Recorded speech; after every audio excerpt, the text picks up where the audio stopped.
Rebecca, dinner! I shouted at the back door at my daughter. She was just a tiny black silhouette beneath the bare trees at the end of the yard. It was the second time I'd called her, and she still hadn't moved. I'm going to count to 3, Rebecca! I yelled again. That's 1. That's 2. She always ran to me before I counted to 3. Always. But not that night. It was like she'd turned to ice, suddenly more worried than angry. I jogged out across the snow toward my 5-year-old. In the porch light glow, the shadows of the forest branches stretched over her like looming, skeletal hands. Rebecca! I grabbed my daughter's shoulder and spun her around. She looked pale and dreamy-eyed, but she wasn't hurt. At least, not in any way that I could see. I told you to come in for dinner. Didn't you hear me? She shook her head. What were you doing down here by the woods anyway? There was a backwards man. My daughter said numbly. What do you mean, backwards? I asked. You know. Rebecca snorted. Like this. She turned her head, arms, and feet as far around as they would go. She made a noise with her mouth that sounded an awful lot like bone snapping, then bent herself back to normal and rubbed her neck. Ow! My daughter groaned. Being backwards must hurt. At the time, I laughed about it. But later, laying sleeplessly in the blue darkness of an unfamiliar bedroom, those words came back to me with chilling clarity. It was such a nightmarish thing for a child to imagine, and it made me wonder if Rebecca was doing all right with the move. Her mother and I hadn't exactly divorced on good terms, and I'd decided that we needed a fresh start outside the city. Somewhere far away enough that if my ex got it into her drunken head to set fire to our house, drown Rebecca in the bathtub, cut my brake lines, or any of the other psychotic things she'd threatened, she might sober up or get pulled over before she reached us, if she ever got sober anymore. 2 weeks later, I'd found work in a small town and a country house about 30 minutes away that suited our needs perfectly. The place was cheap, recently renovated, with no neighbors except for woods and abandoned farmland. Everything had fallen into place so easily that it felt like fate. But had it really been the right choice for me and my daughter? I must have fallen asleep at some point, because the next thing I knew, I was waking up in pitch darkness to an ear-splitting shriek. It was coming from Rebecca's room. I tripped over furniture and fumbled for light switches as I ran through the still unfamiliar house to my daughter's side. Throwing open the door, I found her sitting up in bed, her mouth open sickeningly wide in a scream of pure terror. What is it, honey? I hugged her. What's wrong? Rebecca didn't answer. She just kept staring over my shoulder at the black winter night outside her bedroom window. Do you want to sleep in Papa's room tonight? I tried again. Rebecca nodded. By the time I'd carried her down the long hallway and tucked her into bed, my daughter was fast asleep. I went to the bathroom and splashed water on my face. I had work in just a few hours, and Rebecca would be starting at her new school. Maybe that was it, I thought, as I pulled the blankets up around my chin. Nightmares, nervousness, first day jitters. It would pass, I told myself. Of course it would. When I picked Rebecca up from school that afternoon, it seemed like it had. My daughter spent the ride home telling me about her new friends and how her teacher had a real live frog in her classroom. We had takeout for dinner, watched a movie, and were in bed before 10 o'clock. We were both exhausted from the night before, and if anything strange passed by in the darkness, it passed by unheeded. A few nights later, on my way to the bathroom for a drink, I heard voices coming from my daughter's room. It was after 2 a.m. Who could she be talking to? I tiptoed down the hallway and pressed my ear to the door. I don't know, Rebecca was whispering. Papa would probably get mad if I opened the door and let a stranger into the house. As quietly as I could, I inched the door open, but I couldn't see anything in the lightless room on the other side. Okay, I'll tell him. Rebecca? I asked, switching on the light. My daughter was in her pajamas, standing by the window. Who are you talking to? The backwards man. What are you talking about? Honey, was there someone outside your room? My daughter shrugged. My heart was racing as I ran downstairs, turned on the outside lights, and flung open the front door. Outside, a snowstorm was howling. No one should have been out in weather like that, and if they were, they wouldn't have been able to flee so quickly. Reassured, I went to check on Rebecca, but she was already snoring softly beneath the covers. Too tense to fall asleep myself, I spent the hours before dawn reading articles online about how to prevent nightmares in young children. You look like shit, Terry, my boss, told me the next morning at work. You and the kid adjusting okay to the big move? Terry was a burly, gray-bearded engineer, as big-hearted as he was blunt. He could sniff out a lie a mile away, so I had no choice but to tell him the truth. Not really. I grimaced over my third cup of coffee. Rebecca's been having bad dreams lately. Last night, she told me that there was a backwards man outside her room. Terry's eyes narrowed. Hey, I get that you're new, but don't joke about that. A lot of folks around here are superstitious, and even more have long memories. What are you talking about? I asked. Terry gave my shoulder a squeeze. Just old stories, son. Hey, you done with that inventory yet? I shook my head and got back to work, still reeling from what Terry had said. He seemed to think that the thing from my daughter's nightmare was real. I might have forgotten all about it if I hadn't decided to hang the Christmas lights that evening after work.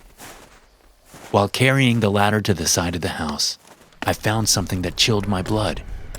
There were footprints in the snow. They were faint, but unmistakable. Bare footprints, but in reverse, with the big toe on the outside. When I climbed up to the roof beneath Rebecca's room, what I saw was even more disturbing. Large, greasy handprints pressed against my daughter's window, with the thumb where the pinky finger should have been. I climbed down from the ladder and hurried inside to check on Rebecca. I found my daughter laying on the living room carpet in front of the TV, playing with her dolls. Unnervingly, most of them seemed to have their arms, legs, and heads twisted in the wrong direction. Was there really a man outside your window last night? I asked, squatting down in front of my daughter. A backwards man? Yeah. Rebecca didn't look up from her toys. With a shudder, I noticed that she was having one of the reversed dolls twist the limbs of another around until it, too, was facing backwards. What did you talk about? It was hard to keep the tremor out of my voice. It's very important that you tell Papa the truth now, okay? He says he's coming to visit you tonight. He says you're next. I whipped out my phone and punched in Terry's number. I had no idea what the hell was going on, but from our conversation at work, it seemed like he might. After 2 missed calls, I left him a message and set about locking every door and window in the house. By the time I'd finished, the sun had set, and from the ominous blue-gray clouds overhead, I could tell that another winter storm was brewing. I paced the house like a caged animal. Rebecca could tell something was wrong, but I didn't have the words to express to her the dread that I was feeling. Something terrible was about to happen. I could feel it. I reminded Rebecca to warn me right away if she saw any strangers outside of the house that night. She nodded, nervous only because I was nervous. As I gave her a bath and got her ready for bed, I kept my phone close and my pistol closer. I had bought it because of some of the threats that my ex, Rebecca's mother, had made toward us, but I'd never imagined I would actually use it. I hadn't wanted Rebecca to know I had it, but I felt a lot safer with that heavy, deadly hunk of metal at my side. Outside, the wind howled. I sat in an armchair beside the bed watching Rebecca snooze, the pistol in one hand, a glass of whiskey in the other. Frightened as I was, the tension of the day had left me exhausted. Every time I nodded off, I snapped back awake, sure that I heard something. Something like long, inverted fingernails scratching the window, or inhuman footsteps on the roof above our heads. Maybe that's why, when the closet door creaked open. I wasn't sure the sound was real. Not until a pale, twisted hand reached around the top of the door frame. I had been so worried about the backwards man breaking into the house, I hadn't considered the possibility that he might already be inside. I grabbed Rebecca, clamping a hand over her mouth and pulling her under the bed beside me. Her sleepy eyes widened as the backwards man emerged from the closet. He crawled upside down across the ceiling, the bones in his reversed spine snapping as he twisted his head left and right, searching for us. He skittered down the wall, running his fingers across my bed sheets in search of limbs to bend and necks to snap. A painfully loud buzzing, a ringtone. My phone! Terry was finally calling me back at the worst possible time. With an inhuman moan, the backwards man dropped to all fours in front of us, his horrific upside-down face just inches from mine. He had found us, but this time I was ready. I fired. The noise was deafening in the enclosed space, but the bullet did its job. It connected with the backwards man's shoulder, knocking his arm away just seconds before those awful fingers wrapped around my skull. My second and third shots took him in the chest, knocking him to the floor. Black fumes, like smoke, or maybe spores, leaked from the holes in his naked flesh. Any normal person would be dead or dying, but the backwards man pushed his warped body back up from the floor and prepared to lunge at us again. I emptied what was left of the magazine into him, but it didn't seem to make any difference. I would have run screaming, or maybe passed out from fear, if it weren't for my daughter's high-pitched shrieks. I had to protect her, no matter what. I leapt at the backwards man, swinging my empty pistol like a hammer at that grotesque face. Those black fumes were all over me now, covering my clothes, face, and hands with a disgusting oily film, but I didn't care. I didn't stop until the twisted thing in front of me was still. When it was all over, I leaned back against the wall, panting. Apart from the winter storm raging outside and Rebecca's muffled crying, the house was silent. With a shaking hand, I reached out for my phone to see what Terry had to tell me. As I hit play, I stared at the backward man's corpse, still grotesque even in death. And yet, his limbs seemed to be righting themselves, snapping back into position, to the point that I could almost imagine the ordinary human being that at one time he might have been. I wondered whether it was some side effect of rigor mortis. Then Terry's message finally began to play. Hey man, sorry I missed your calls. I got tangled up at work and, well, that isn't important now.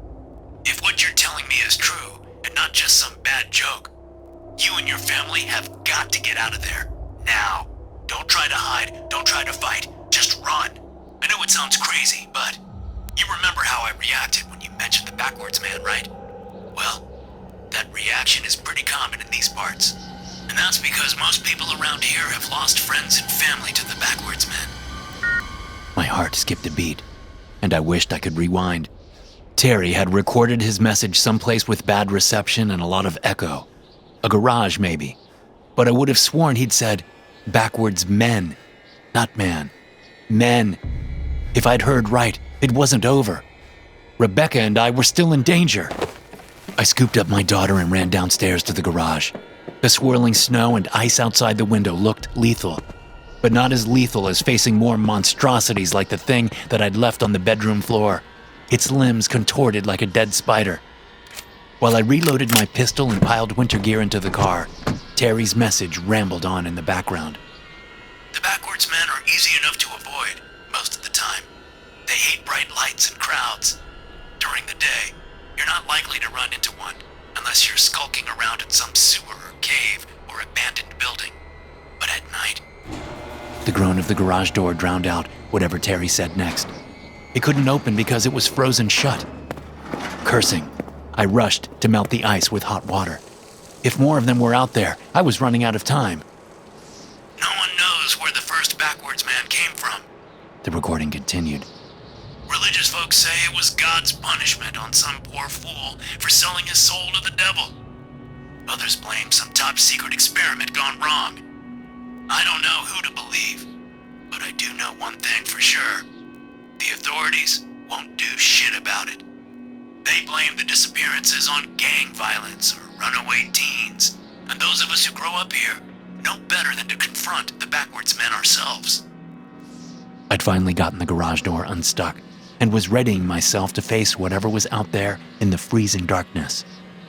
With Rebecca and our supplies locked safely in the car, I held out a shaking finger to open the garage door, then hesitated. It felt important to hear the rest of what Terry had to say.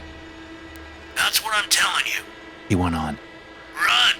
If one of them gets close to you and your daughter, don't let it get close to you, and especially don't wound it, because whatever is creating the backwards men, it's contagious.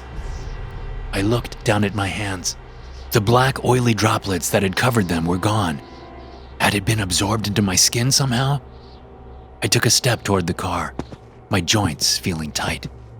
Thanks to the adrenaline, I hadn't noticed it before, but now it was almost like they were bending on their own, and in the wrong direction. Papa? My daughter's voice seemed to come from very far away. I took her out of the car and placed her on the doorstep. Papa, what's wrong? Becca, remember how we used to play hide and seek? I took a deep breath. I could feel the changes starting, and I knew that soon the pain would be unbearable. I need you to play hide and seek with me now, but this is going to be a special version. Papa is going to go outside, and he's going to lock the door behind him. No matter what you hear, don't tell Papa where you're hiding, and remember that this time, the game doesn't end until sunrise. I'm going to start counting now, okay? 1, 2, 3. Even with my eyes closed, I knew that Rebecca had paused to take one last look at me before running into the house. I smiled. I was glad. I wanted her to remember me like this, not like what I was going to become. Thanks for listening. If you enjoy these stories, be sure to subscribe to the podcast and check out some more of my episodes here.